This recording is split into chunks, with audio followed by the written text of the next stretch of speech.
నమస్తే. ప్రస్తుతం మనతో పాటు కాంగ్రెస్ పార్టీ ఆదివాసీ చైర్మన్ వెల్లయ్య నాయక్ గారు ఉన్నారు. సో ఆయనతో మాట్లాడదాం. దేశవ్యాప్తంగా నీట్ పరీక్షలు జరిగినటువంటి అవకతవకల మీద చర్చ నడుస్తా ఉన్నది.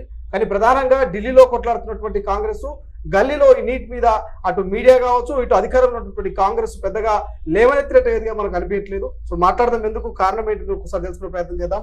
సో వెల్లయ్య నాయక్ గారు, మీకు తెలుసు, సో నీట్ పరీక్షకు సంబంధించినటువంటి విషయంలో అవకతవకలు జరిగినట్టు కూడా పెద్ద ఎత్తున అసలు దేశవ్యాప్తంగా ఇతర రాష్ట్రాల్లో కూడా కొంత అలజడి మొదలైంది. కానీ రాష్ట్రంలో ఉన్నటువంటి అధికార పార్టీ కావచ్చు, కొంత మెయిన్ స్ట్రీమ్ మీడియాలో కూడా దీని మీద పెద్ద ఫోకస్ కనిపించట్లేదు. సో ఏం చెప్తారు, దీని మీద స్పందిస్తారా?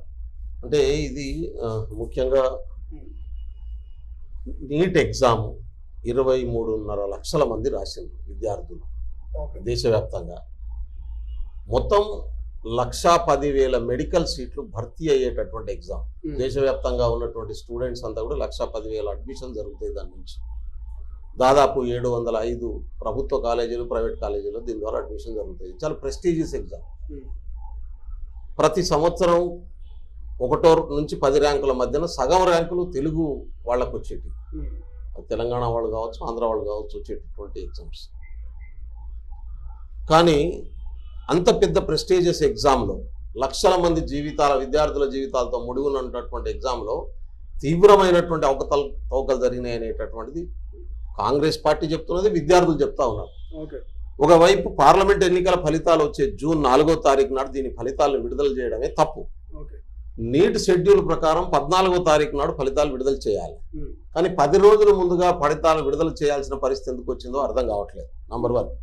నంబర్ 2 ఏంటంటే, ఫస్ట్ టైం భారతదేశ చరిత్రలో ఎన్ని రకాల యూనివర్సిటీ ఎగ్జామ్స్ ఉంటాయో, ఎన్ని రకాల టెస్ట్ ఎగ్జామ్స్ ఉంటాయో, అడ్మిషన్స్ ఉంటాయో, వాటికి జరిగే ఎగ్జామ్స్ ఉంటాయో, ఒకరికో ఇద్దరికో ముగ్గురికో నంబర్ 1 ర్యాంక్ వస్తుంది.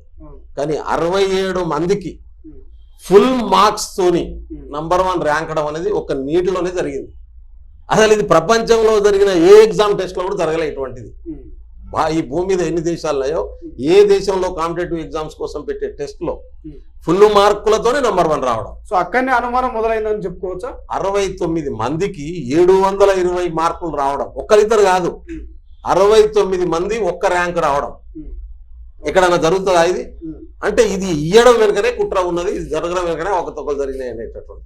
బీహార్ రాష్ట్రంలో పేపర్ లీక్ అయిందని 15 మందిని అరెస్ట్ చేసింది. దీన్ని ఎందుకు ఇవాళ గవర్నమెంట్ కన్సిడర్ చేయట్లేదు, ఎందుకు సీరియస్ గా తీసుకోవట్లేదు? హర్యానాలో ఒకటే టెక్స్ట్ సెంటర్ లో రాసినటువంటి 6 విద్యార్థులు నంబర్ 1 మార్కులు వచ్చినటువంటి పరిస్థితి. ఇంకో 2 విద్యార్థులు వాళ్ళ ఎలిజిబిలిటీ కూడా ఆ స్థాయి లేని వాళ్ళకు 720 మార్కులు మ్యాక్సిమం క్వశ్చన్ పేపర్ ఉంటుంది. ప్రతి క్వశ్చన్ కు 4 మార్కులు ఉంటాయి. ఒక క్వశ్చన్ తప్పు అయితే -1 మార్క్ పడుతుంది. సపోజ్ ఫర్ ఎగ్జాంపుల్ ఒక క్వశ్చన్ తప్పైంది అనుకో, ఆయనకు ఎన్ని మార్కులు వస్తాయి? అప్పుడు 720కి బదులు 4 ప్రశ్నకు తప్పు అయితే ఒకటి మైనస్ మార్క్స్, 715 మార్కులు రావాలి. కానీ చాలా మంది విద్యార్థులకు 718, 719 మార్కులు వచ్చినాయి. ఏ ప్రాతిపాదిక మీద వచ్చినాయా అని చెప్పి గవర్నమెంట్ ను అడుగుతా ఉంటే వాళ్ళు ఏం చెప్తా ఉన్నారంటే, మేము గ్రేస్ మార్కులు కలిపినామని. 1553 మందికి గ్రేస్ మార్కులు కలిపినాం అని చెప్తా ఉన్నారు. ఏ ప్రాతిపాదిక మీద గ్రేస్ మార్కులు కలిపారు మీరు? గ్రేస్ మార్కులు కలిపే పవర్ ఎక్కడిది మీకు? ఎవరిచ్చినటువంటి పరిస్థితి ఉంది? ఈ ప్రశ్నలకు సమాధానం లేదు. ప్రతి సంవత్సరం మీరు టెస్ట్ చేసి చూసుకుంటే ప్రతి సంవత్సరం ఎప్పుడు కూడా మీకు 1000 లోపు ర్యాంకులు వచ్చినటువంటి వాళ్ళు 2000, 3000 మంది దాటరు. కానీ 15 నుంచి 16,000 మంది ఇవాళ ర్యాంకులు దాటినటువంటి స్థితి ఉంది. గుజరాత్ లో ఒక అమ్మాయి బోర్డ్ ఎగ్జామ్ లో ఫిజిక్స్ లో 1 మార్క్ వచ్చింది ఆమె. కానీ నీట్ ఎగ్జామ్ లో 720 మార్కులు వచ్చినాయి. ఆమె బోర్డ్ ఎగ్జామ్ లో, ఇంటర్మీడియట్ ఎగ్జామ్ లో, మనం ఇంటర్మీడియట్ అంటాం, ఇక్కడ వాళ్ళు 10+2 అంటారు. ఆ ఎగ్జామ్ లో 1 మార్క్ వచ్చింది ఫిజిక్స్ లో. కానీ నీట్ ఎగ్జామ్ లో మాత్రం ఆమెకు 720 మార్కులు వచ్చి నంబర్ 1 ర్యాంక్ వచ్చినటువంటి పరిస్థితి. ఇది వాస్తవం. ఇది జరుగుతున్నటువంటి అవకతవకలకు నిదర్శనం. కాంగ్రెస్ పార్టీ దీని మీద డే 1 నుంచి కొట్లాడుతూ ఉంది. 5వ తారీఖు ఫలితాలు రాగానే 6వ తారీఖు నాడు మా ఎన్ఎస్ఏ ఇన్ఛార్జిగా ఉన్నటువంటి కన్నయ్య కుమార్ గారి నాయకత్వంలో ఢిల్లీలో ప్రొటెస్ట్ చేశారు. నీట్ ఎగ్జామ్ ను రద్దు చేయాలని చెప్తా ఉన్నాం. మేము దీని మీద ఇమ్మీడియట్ గా కండక్ట్ చేయాలి, మళ్ళీ ఎగ్జామ్ కండక్ట్ చేయాలని చెప్తా ఉన్నాం. దాంతో పాటు అవకతవకల మీద మీరు సిబిఐ ఎంక్వైరీ చేయాలని చెప్పి విద్యార్థుల తల్లిదండ్రులు డిమాండ్ చేస్తున్నటువంటి పరిస్థితి ఉంది. దాంతో పాటు టీఏఐ అధికారులు ఎవరైతున్నారో, ఎగ్జామ్ కండక్ట్ చేసినటువంటి సంస్థ ఏదైతే ఉందో వాళ్ళ మీద చర్యలు తీసుకోవాలని చెప్తా ఉన్నారు. ప్రభుత్వం నుంచి ఏ రెస్పాన్స్ లేదు. నిన్న వాళ్ళు అధికారులు ప్రెస్ మీట్ పెట్టి చెప్తారు, మేము గ్రేస్ మార్కులు 1653 మంది కలిపినాం కాబట్టి వాళ్ళ వరకు మళ్ళీ ఎగ్జామ్ పెడతాం. నేను వాళ్ళ వరకు ఎట్లా ఎగ్జామ్ పెడతారు మీరు? మరి బీహార్లో అరెస్ట్ అయిన 15 మంది పేపర్ లీక్ అయినటువంటి పరిస్థితి ఏంది? కాబట్టి దీని మీద సమాధానం లేదు. ఇవాళ ఆన్సర్ లేని ప్రశ్నలు చాలా ఉన్నాయి. ఇవాళ 23.5 లక్షల మంది ఆందోళనలో ఉన్నటువంటి పరిస్థితి ఉంది. కాబట్టి వెంటనే దీన్ని రద్దు చేయాలని చెప్పి మళ్ళీ ఎగ్జామ్ కు డేట్ షెడ్యూల్ ఇవ్వాలని చెప్పి కాంగ్రెస్ పార్టీకి మేము డిమాండ్ చేస్తాం. గతంలో ఇదే తెలంగాణ రాష్ట్రంలో బీఆర్ఎస్ అధికారంలో ఉన్నప్పుడు గ్రూప్ 1 గ్రూప్ 2 సంబంధించిన పేపర్ లీకేజ్ చూసినాం, టీఎస్పీఎస్సీ బోర్డుకు సంబంధించిన. ఇప్పుడు మళ్ళీ దేశవ్యాప్తంగా ఈ నీట్ సంబంధించినటువంటి ఈ అవకతవకలు బయటపడతాం. ఈ వరుస ఈ ఘటనలు చూస్తా ఉంటే ఏమనిపిస్తుంది అంటే బ్యూరోక్రసీ మీద, అడ్మినిస్ట్రేషన్ మీద నాయకత్వ కంట్రోల్ తప్పింది అని అనుకోవాలనా, లేదా నాయకులే కరప్ట్ అయిపోయి అధికారులు కరప్ట్ అధికారులను పెట్టుకొని ఈ దందాకు పాల్పడుతున్నారు అనుకోవాలన్నా ఆలోచించాల్సినటువంటి అవసరం ఉంది. దీని మీద ఇన్వెస్టిగేషన్ జరగాల్సినటువంటి అవసరం ఉంది. మన పబ్లిక్ సర్వీస్ కమిషన్లో జరిగినటువంటి వాళ్ళ మీద ఆ రోజు ఉన్నటువంటి మంత్రి ఎవరో ఇద్దరు ఎంప్లాయ్ చేసిన తప్పును ప్రభుత్వానికి అండగడుతున్నారని చెప్పారు. గతంలో ఒక ఎగ్జామ్లో కరీంనగర్లో ఒక సెంటర్లో రాసినటువంటి ఎగ్జామ్లో అందరికీ గ్రూప్ 1లో ఎటువంటి మార్కులు వచ్చినాయో చూసినాం. దాని తర్వాత రద్దు చేసినటువంటి పరిస్థితి కూడా మనం గమనించాల్సినటువంటి అవసరం ఉంది. ఇది ప్యూర్గా పొలిటికల్ లీడర్షిప్ ఫెయిల్యూరు. అధికారంలో ఉన్నటువంటి నాయకులు తప్పుడు అధికారులను, అవినీతి అధికారులను పెట్టుకొని చేస్తున్నటువంటి దందా. ఈ దందా మారాల్సినటువంటి అవసరం ఉంది. వీటి మీద కఠినమైనటువంటి చర్యలు తీసుకోవాల్సినటువంటి అవసరం. తీసుకోకుంటే భయం ఉండదు, భయం పోయేటటువంటి ప్రమాదం ఉంటుంది. దాన్ని డైల్యూట్ చేసి దాన్ని జస్టిఫికేషన్ చేసుకోవడం కోసం ప్రయత్నం చేస్తూ ఉన్నారు. అది తప్పు.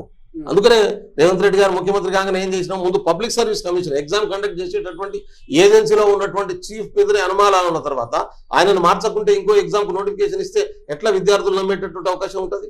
అందుకని దాన్ని మార్చినటువంటి పరిస్థితి. ఆయనతో పిలిపించి మాట్లాడి రిజైన్ చేయించి కొత్త కమిషన్ నియమించి నోటిఫికేషన్లు ఇస్తున్నటువంటి పరిస్థితి మనం గమనించవచ్చు. కాబట్టి దేశంలో కూడా ఇవాళ జరగాల్సినటువంటి అవసరం ఉంది. అయితే దురదృష్టకరమైనటువంటి పరిస్థితి ఏంటంటే కాంగ్రెస్ కు పూర్తి మెజారిటీ ఉండుంటే ఇవాళ పరిస్థితి వేరుండేది. రేపు నిన్న ఇండియా కూటమి అధికారంలోకి వచ్చిన పరిస్థితి వేరుండేది. ప్రధాన ప్రతిపక్ష పార్టీగా మీరే ఉన్నారు, ప్రధాన ప్రతిపక్ష నాయకుడిగా రాహుల్ గాంధీ ఉన్నారు. ఫైట్ చేస్తారా? దీనికి నిజంగా స్టూడెంట్స్ కి న్యాయం జరుగుతుంటారా? రాహుల్ గాంధీ ఆల్రెడీ స్పందించడమే కాదు, దీని మీద నేను రేపు జరగబోయే పార్లమెంట్ సెషన్ లో కూడా దీని మీద పెద్ద ఎత్తున నేను ప్రొటెక్ట్ చేస్తా అనేటటువంటి మాటను కూడా రాహుల్ గాంధీ విద్యార్థులకు చెప్పడం జరిగింది. కాంగ్రెస్ పార్టీ ఆల్రెడీ ఫైటింగ్ లో ఉంది. మాకు ప్రతిపక్ష పార్టీ ఇచ్చారు, ప్రభుత్వం చేసిన ఏ తప్పును కూడా వదిలిపెట్టాము. గతంలో చేసిన దానికంటే ఎక్కువ రెట్టింపు ఉత్సాహంతో పోరాటం చేస్తాం ఢిల్లీలో. మేము మోడీ ప్రభుత్వం చేస్తున్నటువంటి ఇటువంటి అరాచక విధానాలకు వ్యతిరేకంగా, విద్యార్థుల జీవితాలతో ఆటలాడుకునేటటువంటి విధానాలకు వ్యతిరేకంగా కాంగ్రెస్ పార్టీ నిలబడుతుంది, ప్రజల పక్షాన కొట్లాడుతుంది. దాంతో పాటు రాష్ట్ర రాజకీయాలకు విషయానికి వస్తే అటు కేసీఆర్ సంబంధించి మనం చూస్తా ఉన్నాము. గతంలో కరెంటు కొనుగోలు విషయంలో కొంత అవకతవకలు జరిగినట్టు, దానికి సంబంధించి కొంత పూర్తి వివరణ ఇవ్వాలంటూ కూడా కమిటీ చెప్తున్నది. ఆయనేమో హాజరు కాని పరిస్థితి. ఎట్లా చూస్తారు? నిజంగా వాస్తవంగా జరిగిందంటారు అవకతవకలు గతంలో? ఛత్తీస్గఢ్ నుంచి కరెంటు కొంటామని చెప్పి కేసీఆర్ గారు ముఖ్యమంత్రి కాగానే ఛత్తీస్గఢ్ ముఖ్యమంత్రి దగ్గరికి పోయి అగ్రిమెంట్ చేసుకున్నాడు.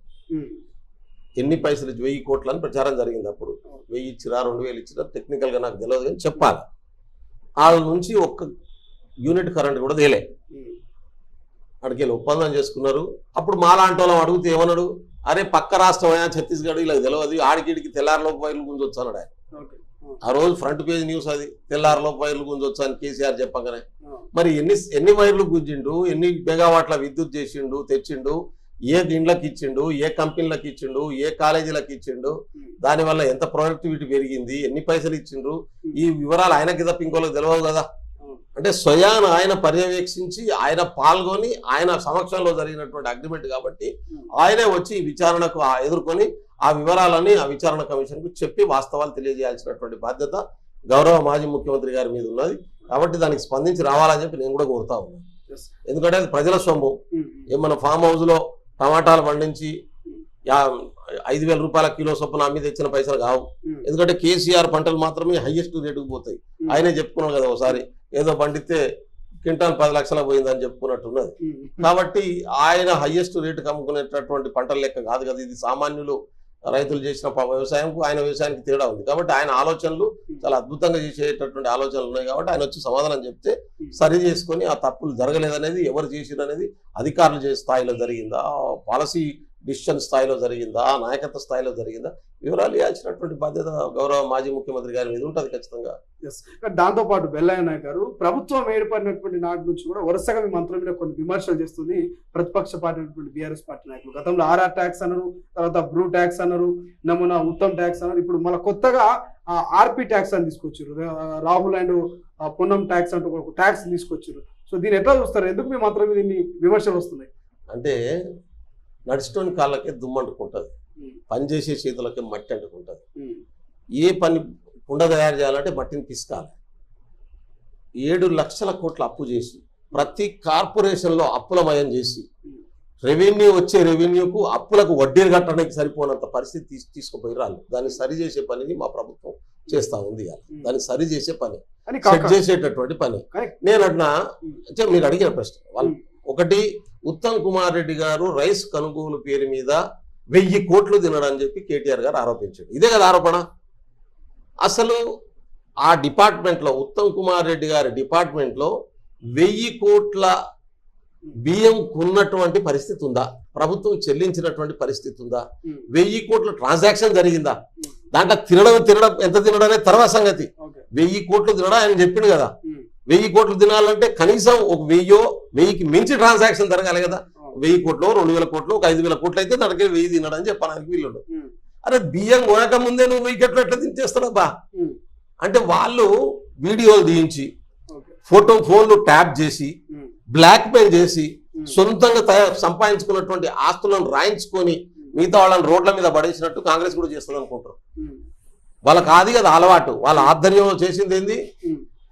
సినిమా వాళ్ళ వీడియోలు, ఫోన్ ట్యాపులు చేయడం, వాళ్ళ మాటలు వినడం, వ్యాపారస్తుల మాటలు వినడం, పెండ్లం మొగల మాటలు వినడం, వాళ్ళ మధ్యలో పంచాయతీ పెట్టడం, ఆస్తులు రాయించుకోవడం, బెదిరియడం. చాలా కేసులు వస్తున్నాయి ఇప్పుడు. డైరెక్ట్ పోలీస్ ఆఫీసర్ల దగ్గర నుండి తీసుకుపోయి ఆస్తులు రాయించుకున్నటువంటి కేసులు నా దగ్గర 2-3 వచ్చినాయి. ఇప్పుడు వాళ్ళు వచ్చి ఇప్పుడు చెప్పుకుంటారు కంప్లైంట్లు ఇచ్చి. ఆ కంప్లైంట్ ఇస్తే పట్టించుకున్నటువంటి పరిస్థితి గతంలో. కాబట్టి ఇట్లా కాంగ్రెస్ కూడా చేస్తుందేమో అనుకుంటారు. కాబట్టి 1000 కోట్ల ట్రాన్సాక్షన్ జరగకుంటే 1000 కోట్లు తినంటే అంటే కాంగ్రెస్ ప్రభుత్వం మీద బురద జల్లాలనే ఆలోచన తప్ప. నేనంటే అంటున్నా ఇప్పుడు రోడ్ ట్రాన్స్పోర్ట్ ట్యాక్స్ ఉన్నది అంటున్నారు కదా. ఏడేసిండో, ఎవడు వసూలు చేసిండో, ఎవడిచ్చిండో తీసుకురాదు ఎవిడెన్స్ మేము చర్య తీసుకుంటాం. కౌశిక్ రెడ్డి అంటున్నాడు, రవాణా శాఖ మంత్రి పొన్నం ప్రభాకర్ కొంత పరిమితికి మించి కొంత రవాణాను చేస్తా ఉన్నారు, దాంట్లో కొంత ట్యాక్స్ వసూలు చేస్తా ఉన్నట్టు కూడా కామెంట్ చేస్తున్నాడు. ఏం రవాణా? ఇప్పుడు ఆయన ట్రాన్స్పోర్ట్ మినిస్టర్, ఆర్టీసీ బస్సుల ట్రాన్స్పోర్ట్ జరుగుతుంది. మహిళలకు ఉచిత బస్సు ప్రయాణం ఇచ్చినాం అంటే ఇప్పుడు మహిళలు ఏమన్నా పొన్నం ప్రభాకర్ పైసలు ఇచ్చి బస్సు ఎక్కుతానరా? ఆరోపణ చేయడానికి తలకాయ ఉండాలి కదా చేసేటోనికి. తలకాయ ఇప్పుడు ఆర్టీసీ బస్సుల్లో బయట ఏమైనా పొన్నం ప్రభాకర్ పైసలు వసూలు చేసి మహిళల్ని ఫ్రీగా అని చెప్పి ప్రభుత్వ టికెట్లు అమ్ముకొని పైసలు తీసుకుంటుండా? అసలు ఏమైనా ఆధారం ఉన్నాయి కదా చెప్పాల్సింది. కాబట్టి పొన్నం ప్రభాకరు ఒక బీసీ బిడ్డ, ఫస్ట్ టైం ముఖ్యమంత్రి అయి ఒక్కరోజు కూడా నిద్రపోకుండా మంత్రి అయి పనిచేస్తున్నటువంటి పరిస్థితి తట్టుకోలేకపోతున్నాడు. కరీంనగర్ నుంచి ఆయన మొత్తం జిల్లాను సిస్టమేటిక్గా ఒక కంట్రోల్లో తీసుకొస్తుంటే నేను అంటున్నా, ఇసుక పేరు మీద 8 మంది దళితులు చంపారు కదా మీ కరీంనగర్ జిల్లాలో. ఆ రోజు మాట్లాడకపోతే ఈ రోజున మాట్లాడరాదు? ఎందుకు చచ్చిపోయారో ఇంక్వైరీ చెప్పమని చెప్పి డిమాండ్ చేసి చూద్దాం.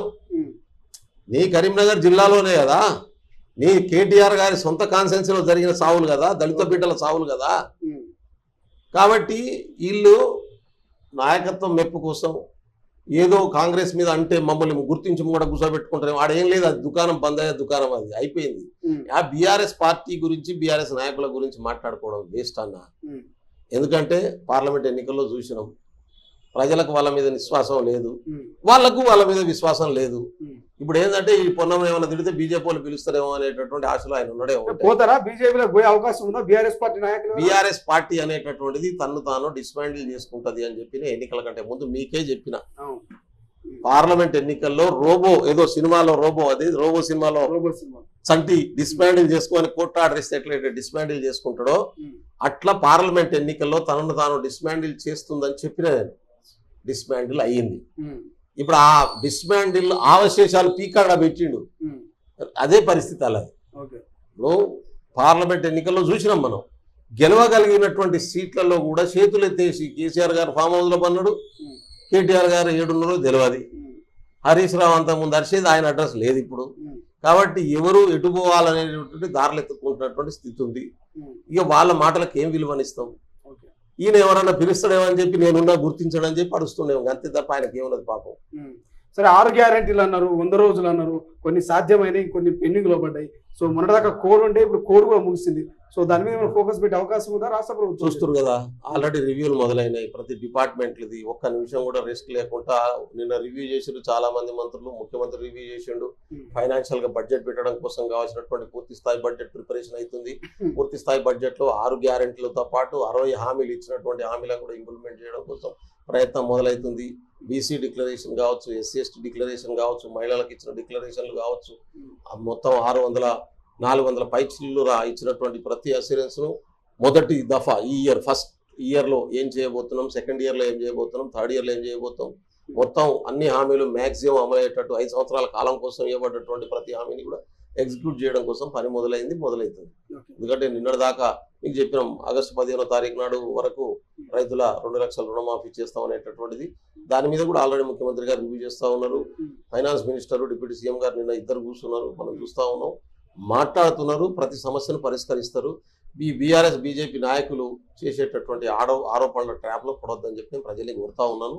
ఖచ్చితంగా ప్రతి హామీని పరిష్కరించేటటువంటి బాధ్యత మాది. ఇప్పుడు ప్రజాస్వామ్య ప్రభుత్వం కావాలనుకున్నాం. ముందు ప్రజలు స్వేచ్ఛగా ఎవరి సెల్ ఫోన్లో వాళ్ళు మాట్లాడుకునే వాతావరణం క్రియేట్ చేసినావా లేదా మీరు ఆలోచించండి. ప్రజాస్వామ్య పాలన అంటే అంతకు ముందు ఏ అధికారైనా, ఈవెన్ పోలీస్ అధికారులు కూడా ఇంకో పోలీస్ అధికారులతో వాళ్ళ సొంత సెల్ ఫోన్లో మాట్లాడే పరిస్థితి లేదు. ఎవరు ట్యాప్ చేస్తారో తెలియని పరిస్థితి. వాట్సాప్ కాళ్ళు ఇది కూడా ట్యాప్ అవుతుందని తెలిసి ఇంకేదైనా యాప్ ఉందా అని సిగ్నల్ పోయి దగ్గర, ఈ సిగ్నల్ కూడా వర్కౌట్ కాదని చెప్పి అదేదో ఫోన్ తీసుకొని, ఐఫోన్ తీసుకొని ఫేస్ కాల్, ఇటువంటి వాటిల్లో కూడా దొరకకుండా మాట్లాడదామని ప్రయత్నం చేసిన వాళ్ళు ఎత్తుకున్న వాళ్ళు నాకు చాలా మందిని చూసినాం మనం. ఆ వాతావరణం లేదు ఇప్పుడు. ఒక democratic spirit, democratic government, people spirit, people government spirit తో పనిచేసేటటువంటి నాయకత్వం వచ్చింది. అది జరుగుతున్నది. అన్ని హామీలను అమలు చేస్తాం. ప్రధానంగా అక్కడక్కడ కొన్ని ప్రశ్నలు తలెత్తున్నాయి. 2 లక్షల ఉద్యోగాలు అన్నారు, కౌలు రైతుకు సంబంధించి అన్నారు, అదేవిధంగా కూలివారి రైతులను పట్టించుకుంటామన్నారు. సో ఇవన్నీ ఎటుపోయినాయి? కాంగ్రెస్ ఎందుకు మొదటి ఎన్నికల కూడా అడ్డుపెట్టుకుంది, ఇప్పుడు మరి ఏం చెప్పబోతుంది అనేటువంటి కాన్సెప్ట్ కొంత ప్రశ్నలు తలెత్తున్నాయి. దీనికి ఏం చెప్తాం? అదే మళ్ళీ అదే అంటున్నాను. ఎన్ని రోజులైంది ఎన్నికలు కూడా అయిపోయి? 4 రోజులు అవుతుంది. 4 రోజులు ఎందుకు అయింది? మొన్నటి దాకా ఎన్నికలు 12 నిన్న శనివారం రోజు ఖతమైంది. 6 రోజులు అవుతుంది అనుకో. ఇవాళ శనివారం, ఇవాళ మనం బుధవారం, 3 రోజులు అవుతుంది. అంటే సాటర్డే సండే హాలిడేస్, సోమవారం మంగళవారం బుధవారం 3 రోజులు అవుతుంది. 3 రోజుల నుంచి పని చేయకుండా ఉన్న మంత్రి ఎవరో చూపించండి. మీరు ప్రజలు పోయి కలిస్తే కలవని మంత్రి ఎవరైనా ఉంటే చెప్పండి. ప్రజలు పోయి కలిస్తే కలవని ఎమ్మెల్యే ఎవరైనా ఉంటే చెప్పండి. మీరు ప్రజలు పోయి దరఖాస్తు ఇస్తే తీసుకొని అధికారి ఎవరైనా ఉంటే చెప్పండి. గతంలో ఎవరు తీసుకునేటోళ్ళు కాదు, చెత్త గుట్లలో పడేసేటోళ్ళు. కానీ ఇవాళ ప్రజలు పోగానే రెస్పాన్స్ ఇస్తున్నటువంటి పరిస్థితి. ఇప్పుడే నేను సీతక్క ఆఫీస్కి పోయి వస్తున్నా, సెక్రటరియట్కు. ఎన్ని వచ్చినాయి ఇవాళ దరఖాస్తులు తెలుసా? 1300 చిల్లర వచ్చినాయి అప్లికేషన్స్, ఇవాళ వచ్చినటువంటి అప్లికేషన్స్.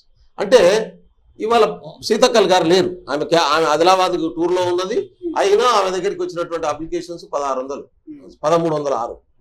అంటే ప్రజల ఆ ప్రతి అప్లికేషన్ ఎన్రోల్ చేస్తున్నటువంటి పరిస్థితి ఉంది. ప్రతి కాంప్లైంట్లు ఎన్రోల్ చేసి సంబంధిత మంత్రికి, సంబంధిత శాఖకు, సంబంధిత అధికారికి పంపించేటటువంటి ప్రయత్నం మా దగ్గర నుంచి జరుగుతున్నటువంటి స్థితి ఉంది. పరిష్కరించడం కోసం ప్రతి సమస్య మీద స్పందిస్తున్నటువంటి పరిస్థితి.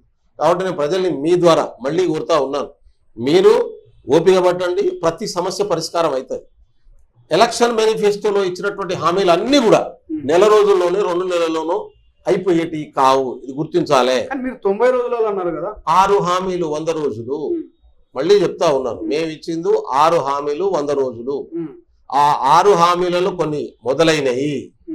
ఇప్పుడు ఆరోగ్యశ్రీ ఉందబ్బా, మీకు అర్థం కావడం కోసం చెప్తున్నాం.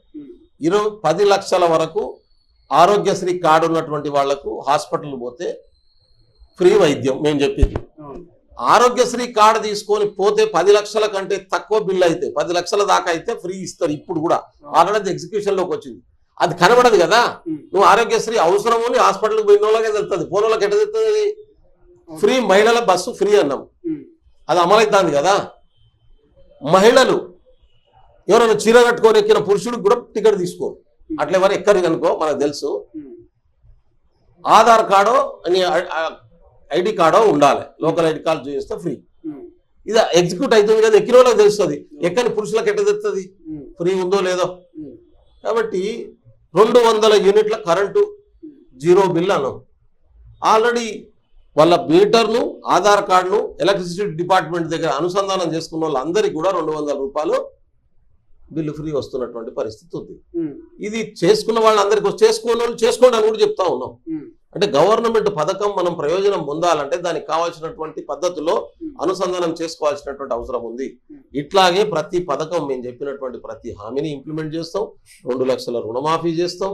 రైతులకు ఇచ్చినటువంటి మాటను కూడా అన్నిటిని నిలబడతాం. 500 బోనస్ అన్నాం, 500 బోనస్ కూడా ఇంప్లిమెంట్ చేస్తాం. తొందర పడకండి అని చెప్తున్నాం. మొదటి రోజు నుంచే ఒక్కొక్కటి చేసుకుంటే ప్రయత్నం చేస్తున్నటువంటి స్థితి ఉంది. ఇంకా okay.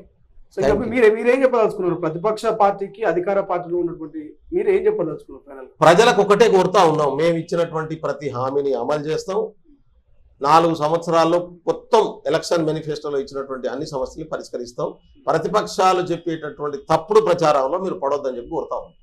Thank you so much. ఇది సో చూద్దాం. అధికార పార్టీ మొన్నదాకా అయితే ఎన్నికల కోడ్ని ఎదుర్కొన్నది. సో గతంలో కొన్ని గ్యారెంటీలని కూడా సక్సెస్ఫుల్గా రన్ చేస్తూ ఉంది. అటు 200 యూనిట్ల కరెంట్ కావచ్చు, ఆర్టీసీ బస్సు ఉచిత ప్రయాణం కావచ్చు, ఇతరితర కొన్ని గ్యారెంటీలను అయితే నెరవేర్చినటువంటి ప్రయత్నం చేస్తుంది. సో ఇప్పుడు సమయం ఇస్తే ఖచ్చితంగా మేము అన్నటువంటి గ్యారెంటీలు కావచ్చు, ఇచ్చిన హామీలన్నీ నెరవేరుస్తాం. ఇక నీట్ విషయానికి వస్తే ఇప్పటికే ఢిల్లీలో పెద్ద ఎత్తున ఫైట్ నడుస్తుంది. దేశవ్యాప్తంగా కూడా ఖచ్చితంగా ఫైట్ చేస్తాం. పార్లమెంటులో ప్రధాన ప్రతిపక్ష నాయకుడు మా రాహుల్ గాంధీ గారు కూడా దీన్ని ఫైట్ చేస్తారంటూ కాంగ్రెస్ పార్టీ నాయకులు, ఆదివాసీ కాంగ్రెస్ నాయకులు బెల్లయ్య నాయక్ చెప్తున్నటువంటి పరిస్థితి. చూద్దాం ఈ నీట్ ఇష్యూ ఏడాకపోతుంది. ఇక ప్రతిపక్ష పార్టీ నాయకులు ప్రశ్నిస్తున్నటువంటి ఈ ప్రశ్నలకు గాను మరి 6 గ్యారెంటీలు అమలు చేసి ఒక రకమైనటువంటి సమాధానం చెప్పనుందా కాంగ్రెస్ అనేది మరికొద్ది రోజులు వెయిట్ చేయాలి. కెమెరా పర్సన్ అజయ్తో శ్రీశైలం, తొలి వెలుగు, హైదరాబాద్. అసలైన తొలి వెలుగు. ఫాలో వాట్సాప్ @తొలి వెలుగు official.